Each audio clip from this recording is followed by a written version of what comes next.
Hello all, ఇప్పుడు సేమియా ఉప్మా ఎలా చేయాలో చూసేద్దాం రండి. ముందుగా అయితే సేమియాలు డ్రై రోస్ట్ చేసుకోవాలి, గోల్డెన్ కలర్ వచ్చేంత వరకు కూడా. నెక్స్ట్ అయితే అదే పెనంలో 2 టేబుల్ స్పూన్ ఆయిల్ వేసుకొని ఆవాలు, జీలకర్ర, పచ్చిశనగపప్పు వేసుకొని వేయించుకున్న తర్వాత అందులోనే ఒక మీడియం సైజ్ ఉల్లిపాయ, అలాగే పచ్చిమిర్చి ఒక 3 తీసుకొని అందులో వేసుకోండి. జీడిపప్పు ఉంటే జీడిపప్పు కూడా వేసుకోండి, మేము వేయడం మర్చిపోయాము.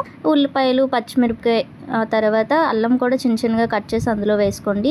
ఇవి 3 వేగిన తర్వాత అందులోనే కొంచెం కల్లుప్పు కూడా వేసుకోండి. ఆ తర్వాత అయితే మేము 2 గ్లాసులు సేమియాలు తీసుకున్నాము.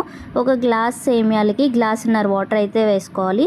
సో మేమైతే 3 గ్లాసులు వాటర్ వేసేసుకున్నాము. ఉప్పు అది సరిపోయిందో లేదో చూసుకొని తర్వాత వాటర్ తిరగబడి మరిగిన తర్వాత సేమియాలు అయితే అందులో యాడ్ చేసేసుకోండి.